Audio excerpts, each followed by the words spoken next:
আচ্ছা, তোমার সমস্যা কি? তুমি আমার সাথে দেখা হলে পাশ দাও, চলে যাও, কোনো কথা বলো না, ফেসবুকে ব্লক দিয়ে রাখছো, নাম্বার ব্লক দিয়ে রাখছো। কি সমস্যা কি তোমার, বলবা তো? আমি তোমাকে কৈফিয়ত দিতে চাচ্ছি না। আমি তোমার কাছে কোনো কৈফিয়ত চাই নেই। আচ্ছা ঠিক আছে, তুমি জাস্ট এটুকু বলো, আমার কোনো অপরাধ হয়েছে? আমি কিছু করছি তোমার সাথে, বলো। দেখো রায়হান, এখানে অপরাধের কিছুই নাই।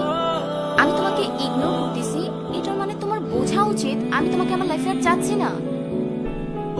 আচ্ছা, তাহলে আমাদের যে 1 বছরের রিলেশনশিপ ছিল, ওইটা কি কিছুই ছিল না? হ্যাঁ ছিল, আমি তো কোনো কিছু অস্বীকার করছি না।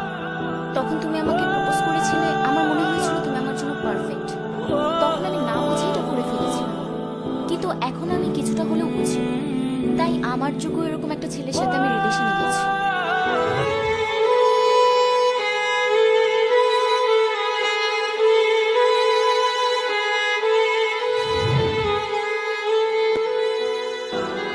আসলে রায়হান, আমি তোমাকে কথাগুলো ওভাবে বলতে চাই নাই।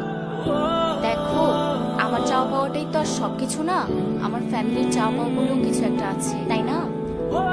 ওর ফ্যামিলির অবস্থা খুব ভালো, প্লাস ও স্টাবলিশ। সো ওর কথা বলতে আমার ফ্যামিলিকে কোনো প্রকার দ্বিধা বা লজ্জা বোধ করতে হবে না। তোমার কথা আমার ফ্রেন্ডদেরকে বলতে গেলেই প্রবলেমে পড়তে হতো। আর তুমি একজন স্টুডেন্ট, তোমার কথা আমি ফ্যামিলিকে কিভাবে বলতাম? দেখো, পাস্ট ইজ পাস্ট, বর্তমান নিয়ে বাঁচতে শেখো। বাই।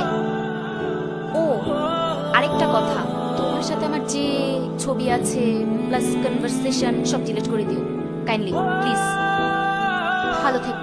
কেন তুমি চলে গেলে আমাকে এভাবে ফেলে?